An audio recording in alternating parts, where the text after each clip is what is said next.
que mudou de lá para cá? Ora, gente, veio a emenda constitucional 32, altera o artigo 102 e 103 da Constituição e cria as súmulas impeditivas e vinculantes. E aí muda. Aquilo que a gente entendia como jurisprudência majoritária consolidada em súmula, que até então eram persuasivas, mecanismos de, vamos dizer, de retração de recursos, mecanismos que poderiam impedir a subida de um recurso ou outro, passa a ser diferente. Passa a haver o que já se chamava à época de verticalização da jurisprudência e disciplina judiciária. O juiz, que antes era apenas um boca da lei, um prisioneiro, que depois passou a ter uma liberdade enorme na interpretação. As súmulas estão aí, mas eu não preciso aplicar, eu julgo como eu quero, eu sou livre. Livre convencimento, liberdade no julgamento, desde que eu fundamente.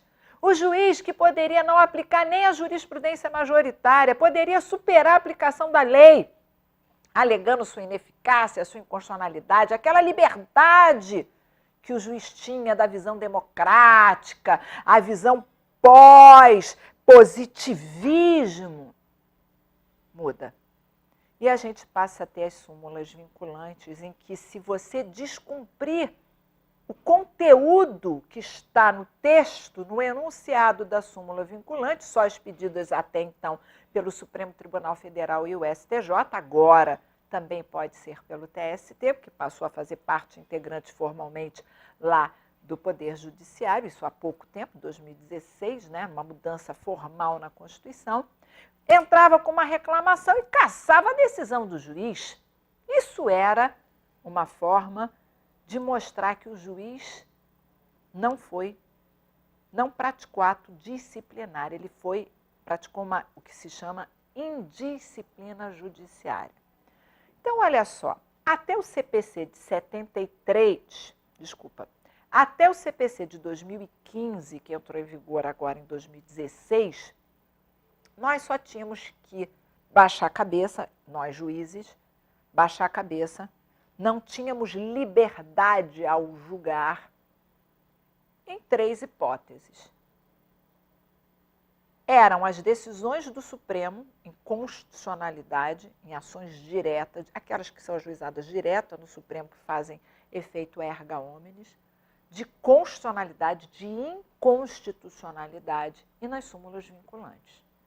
O resto era, vou falar da nossa área, OJ, né, orientação jurisprudencial, são todas persuasivas, súmulas são todas persuasivas e nós tínhamos ampla liberdade, cumpríamos nada. Só se tivesse súmula vinculante, só se houvesse decisão em controle de constitucionalidade direto, com efeito erga omnes de constitucionalidade ou de inconstitucionalidade. O que mudou é que agora, além destes, constitucionalidade, inconstitucionalidade e de súmula vinculante, nós temos 3 novos instrumentos que a gente vai chamar de precedentes obrigatórios. Os precedentes obrigatórios seriam um gênero do qual cabem 3 espécies. Primeira espécie, RR. Incidente de recursos repetitivos, que nós temos uma lei própria, que é a Lei 13.015, até muito parecida com a lei do CPC, que é 13.105, a nossa é 13.015, salvo engano. O IRDR, Incidente de Resolução de Demanda Repetitiva, e o IAC, Incidente de Assunção de Competência. Olha só, lembra sim, RR. RR não lembra recurso de revista? Eu sei que não tem nada a ver, mas não lembra recurso de revista? RR, recurso de revista, RR. RR, recurso de revista, TST. Então, os RRs só acontecem nos tribunais superiores, no nosso caso, no TST. IRDR acontece nos TRTs, nos tribunais regionais, aqui no TJ ou no TJ de outro estado, lá na Justiça do Trabalho, nos TRTs. E o IAC, ampliação de colegiado. Você tinha ali um grupo de juízes que ia julgar, você amplia para vários juízes julgarem. Claro que tem diferentes requisitos. Mas nos 3 casos que há procedimentos, existe o que a gente vai chamar de microsistemas. É bem regulamentado no novo CPC o IRDR, com detalhamento de como é que ele se processa. Nós temos também a Lei 13.015, que também faz o detalhamento dos RRs, né, dos incidentes de recursos repetitivos, e a gente consegue fazer um microsistema de procedimentos. A gente vai usar esse microsistema para os 3 casos de precedentes obrigatórios. Vai usar para as decisões prolatadas nos autos dos processos afetados pelo RR, pelos IRDRs e pelo IAC. A gente vai usar o mesmo procedimento. Resumidamente, os 2 primeiros, RR e RDR, é quando você tem causas ou recursos repetitivos. RR, recurso repetitivo. IRDR, demandas repetitivas. Podem ser ações repetitivas, podem ser recursos repetitivos, desde que pelo menos um caso esteja no tribunal regional, tribunal local. E o que você faz? Gente, foi a época da insegurança jurídica. Não tem sentido o advogado receber o cliente e dizer para ele, meu filho, a sua causa é excelente, mas depende da cabeça do juiz. Já ouviu aquela? Cabeça de juiz é igual pata de cavalo, nunca sabe aonde vai dar. Cada um julgava como achava correto. Era a sua cabeça. Agora não, se a causa é repetitiva, se há uma controvérsia sobre uma matéria de direito, seja direito material ou direito processual, essa controvérsia será pacificada.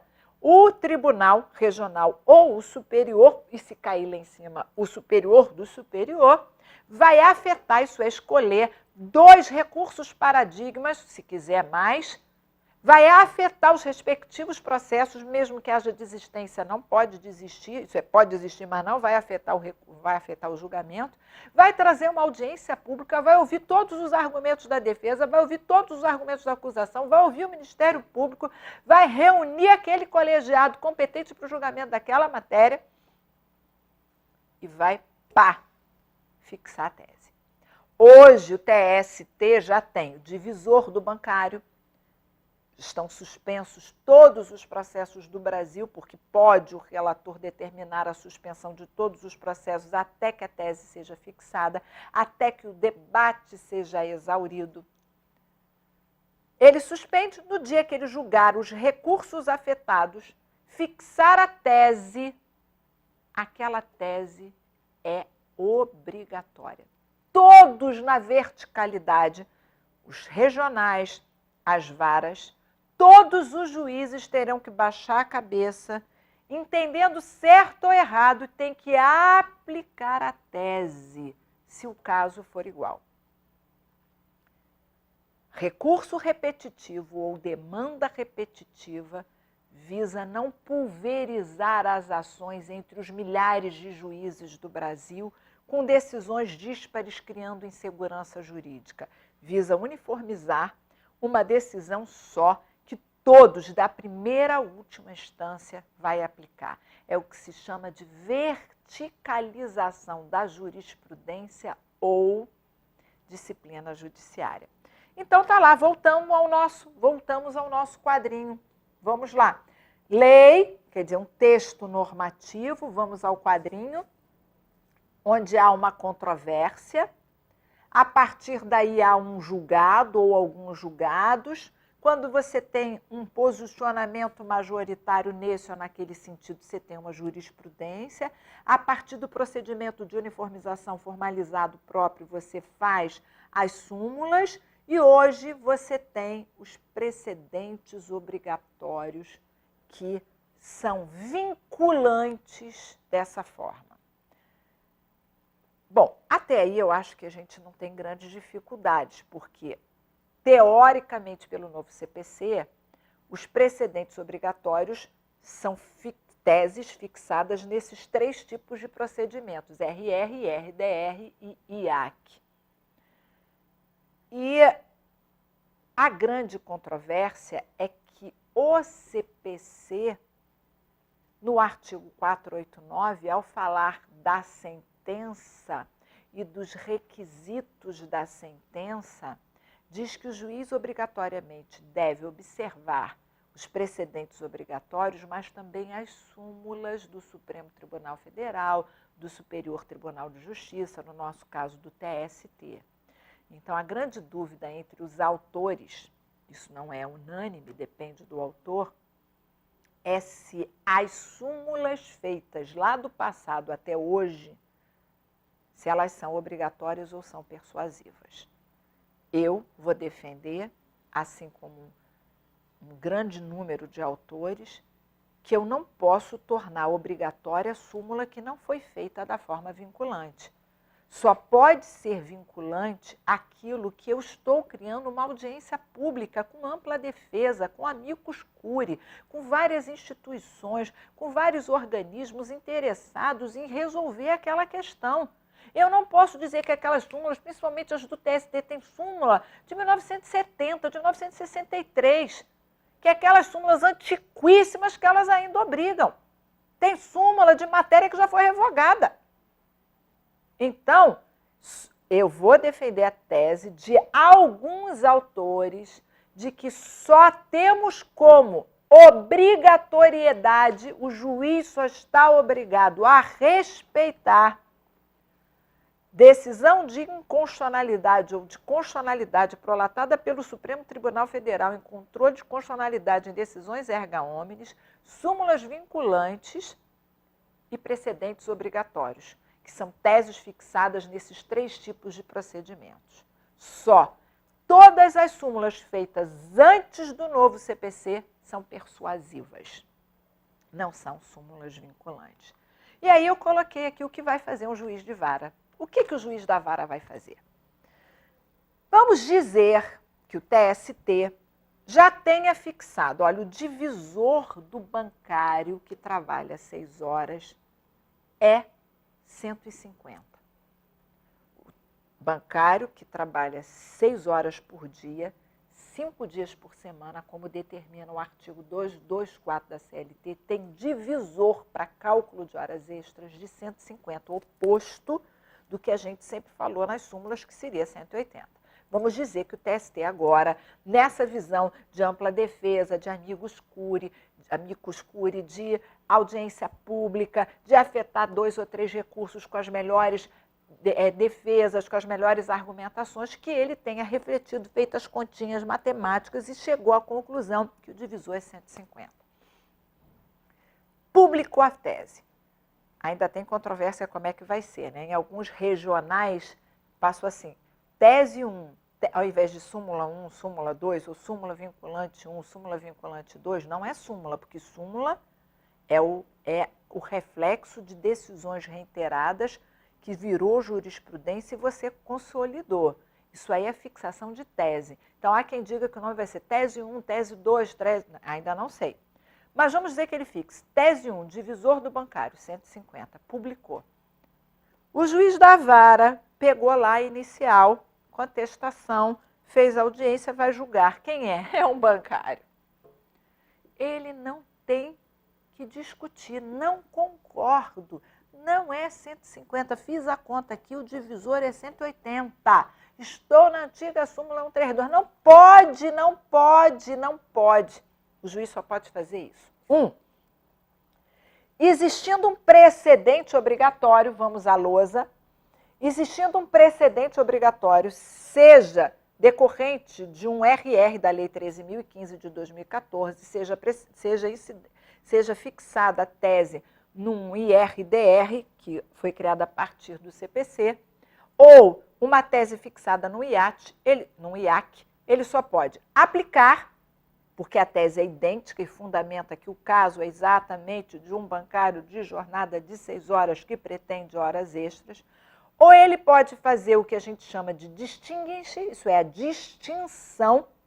Aqui não é um bancário, aqui na verdade é um trabalhador terceirizado, por isso não vou aplicar o precedente. Ou fazer a superação. E é aqui na superação que eu quero lembrar para vocês que para você superar, você tem que procurar ratio decidendi, O que é a ratio decidente? É aquela razão que foi levada lá na discussão do texto da lei. Lembra que eu falei do aviso prévio proporcional ao tempo de serviço? Se ele é aplicável, se ele não é aplicável ao rural, ao doméstico, porque a lei falou, lembra disso? Isso é a razão de decidir extraída da interpretação do texto da lei.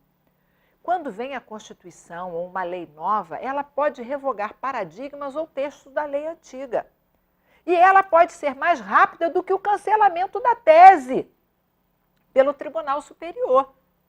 E nesse caso, o juiz vai dizer, olha só, eu sei que tem um precedente obrigatório, que é a tese número 3, mas eu não vou aplicar nesse caso concreto porque é uma lei nova que revogou aquele artigo que foi o artigo que foi usado como fundamento da decisão que fixou a tese.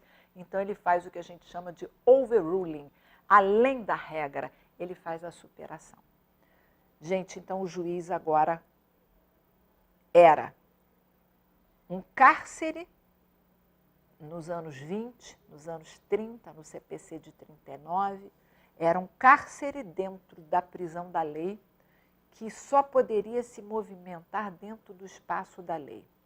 Como dizia muito bem Calamandrei, ele era mera boca da lei, mero autômato, aplicador de lei. Nós evoluímos a partir do CPC de 73 com uma visão democrática, principalmente da Constituição, com a liberdade do juiz, com os princípios, da não vinculação, dele não ser obrigado a julgar dessa ou daquela forma. E vimos que a liberdade demais causa insegurança jurídica. E estamos voltando a aprisionar de novo o juiz. Isso está gerando uma grita enorme. Os juízes não se conformam de não ter liberdade no julgamento. Ora, se é só aplicar, põe no computador o caso que o computador julga. Não precisa de uma pessoa humana. Mas não são todos os casos que têm precedentes obrigatórios. Naqueles que tiverem precedentes obrigatórios, o juiz hoje está na fase amarrada. Ele deve ou aplicar ou distinguir o caso que está julgando daquele caso que fixou a tese, que é o precedente obrigatório, ou superar, dizendo que agora há novos paradigmas, que se tornou inconstitucional, ou que tem uma nova lei, e assim por diante. Aí aqui, gente, depois disso eu fiz ali um relato para vocês. O CPC claramente diz no 927 que os juízes devem observar, eu já disse para vocês, súmula vinculante, acórdãos de assunção de competência, de resolução de demandas repetitivas, de recursos repetitivos, os enunciados de súmula do Supremo Tribunal Federal em matéria constitucional, e assim vai. A nossa instrução normativa 39 diz exatamente isso, por força dos artigos 332 e 927 do CPC, que devem ser adaptados ao processo do trabalho, o juiz deve respeitar os precedentes obrigatórios, que são aqueles acórdãos do Supremo em julgamento, ou do TST em julgamentos de recursos repetitivos, por isso o nosso nome é RR, pela Lei 13.015, aquelas teses fixadas em IRDR, as decisões do Supremo em controle concentrado, que são aqueles que têm efeitos erga omnes de constitucionalidade ou inconstitucionalidade, a tese fixada, eu já falei, em IRDR, e a decisão do IAC, decisão de plenário, quando uniformiza a jurisprudência que tiver vinculado, seja no IAC, sejam em súmulas posteriores. E aqui eu separei os três, IRDR, RR e o IAC. Lembrando que RR acontece nos tribunais superiores, o IRDR nos tribunais regionais, e o IAC é uma ampliação de colegiado em causas de grande repercussão, mesmo que não sejam causas repetitivas. Alguns autores, como por exemplo Daniel Assunção, ele diz que excepcionalmente você pode ter um IRDR no Tribunal Superior, no TST, por exemplo, mas isso é excepcional. A regra é que os IRDRs dão em tribunais locais e vinculam só os desembargadores e juízes daquele tribunal local. O RR, quando fixa a tese, vincula todo o Brasil, todos os ministros do TST, todos os desembargadores dos TRTs e todos os juízes de varas do Brasil. Essa é a regra. Não pode um IRDR contrariar uma tese fixada em RDR, contrariar uma tese fixada em fixação de tese em recurso de revista, em RR. Aqui a gente já falou, não preciso explicar com maiores fundamentos. Vamos falar das prejudiciais? Essa é uma novidade que eu gosto muito. E eu trouxe esse quadrinho que vocês estão vendo aí para lembrar de umas coisas. Você sabe o que é uma prejudicial? É um assunto novo, já abandonei aquele assunto. Você sabe o que é uma prejudicial? Prejudicial é tudo que prejudica o julgamento de outra matéria. Então, ele é um antecedente lógico de raciocínio que pode modificar o julgamento de algo. Ora, gente, nas questões trabalhistas, o que a gente mais tem é prejudicial. As prejudiciais de mérito, elas podem vir sob a forma principal ou acessória. Vou repetir, as prejudiciais de mérito podem vir de forma principal ou acessória. Acessória quer dizer incidental. Vamos entender melhor? Vou dar o exemplo 1. Empregado A, melhor, trabalhador, autor da ação, ajuiza a ação contra o réu. E diz o seguinte, causa de pedir. Trabalhei para o réu durante 5 anos e peço a vínculo de emprego. Ele não assinou minha carteira, que era a anotação da carteira e a declaração do vínculo de emprego. B, quero horas extras. Fiz horas extras e nunca recebi. C, fui demitido com nada. Não me pagaram nada. Quero receber as verbas da rescisão, aviso prévio, férias, FGTS, 40%, 13º, blá, blá, blá, blá. Réu na contestação. Réu vem, contesta e diz: esse autor nunca foi meu empregado. Prestou serviços eventuais, não é meu empregado. Mas, se fosse meu empregado, se tivesse sido meu empregado, ele praticou justa causa porque ele me furtou, motivo pelo qual eu não quis mais que ele prestasse serviços. Logo, não são devidas as verbas da rescisão, porque ele praticou justa causa. E quanto às horas extras, ele não fez, e se tivesse feito, havia acordo de compensação. Ora, gente, como é que você vai julgar isso? Qual pedido você tem que julgar antes? Não entendi, Vólia, tem ordem de julgamento? Tem. Porque se ele não é empregado, não tem hora extra, não tem verbas da rescisão. Dizer se esse trabalhador é empregado ou não é prejudicial aos outros pedidos. Eu primeiro tenho que julgar a relação entre as partes, se a relação é de emprego. Então, primeiro eu digo do vínculo de emprego. Ao confirmar a prestação de serviços e imputar fato impeditivo, isto é, de que os serviços eram eventuais, o réu atraiu para si o ônus probatório desse fato, artigo 373(2) do CPC, etc. Pronto. E julgo lá com base nas provas, com base no ônus. Então, o julgamento do vínculo de emprego é a primeira questão e é precedente, prejudicial às outras. Depois que eu julgar, se eu reconhecer, eu mando assinar a carteira. Julguei o primeiro. Depois disso, depois eu tenho que julgar as verbas da rescisão. Apesar do pedido de horas extras vir antes, eu primeiro tenho que julgar as verbas da rescisão, porque as horas extras vão projetar nas verbas da rescisão. E eu tenho que saber quais são as verbas pagas, devidas. Ao julgar as verbas da rescisão, o réu imputou uma prejudicial, justa causa. Se ele praticou justa causa, não é devido aviso prévio, não tem que liberar o fundo, não tem que liberar seguro-desemprego, não tem 40% de FGTS. Então, eu só posso julgar o pedido de parcelas de rescisão, pagamento das verbas da rescisão, se eu apreciar o pedido de justa causa. Então, a justa causa argumentada na defesa é um argumento que prejudica o pedido de parcelas da rescisão. Aí eu julgo os dois. Concluo que não houve justa causa e mando pagar as verbas da rescisão. E depois eu julgo as horas extras. Ao julgar as horas extras, eu tenho que apreciar outra prejudicial. Se o acordo de compensação existia, se não existia. São argumentos deduzidos na defesa que influenciam, em tese, o julgamento. Perfeito. Eu falei de questões prejudiciais principais, que são aquelas que estão no pedido, e algumas incidentais que estavam na defesa. A justa causa e o acordo de compensação são questões prejudiciais que não foram arguídas na inicial. Mas eu podia dar o exemplo B. Segundo exemplo. O empregado ajuiza uma ação e pede A, verbas da rescisão. Aviso prévio, férias, patrão me demitiu, não pagou nada. Quero o pagamento do aviso prévio, das férias, 13º, araná. B, horas extras com projeção nas verbas da rescisão. O réu vem na contestação e diz, espera lá, o cara tá maluco, ele nunca trabalhou para mim, ele não era meu empregado, ele não tinha carteira assinada, como é que ele quer que eu pague aviso prévio se ele não é meu empregado? Como é que ele quer que eu pague horas extras se ele não é meu empregado? Ele, de fato, prestou serviço, mas foi prestação de serviço eventual. Se comprovado o vínculo, posso dizer que ele foi demitido por justa causa, porque ele, na verdade, roubou. E ele nunca fez hora extra. Além do mais, existia acordo de compensação.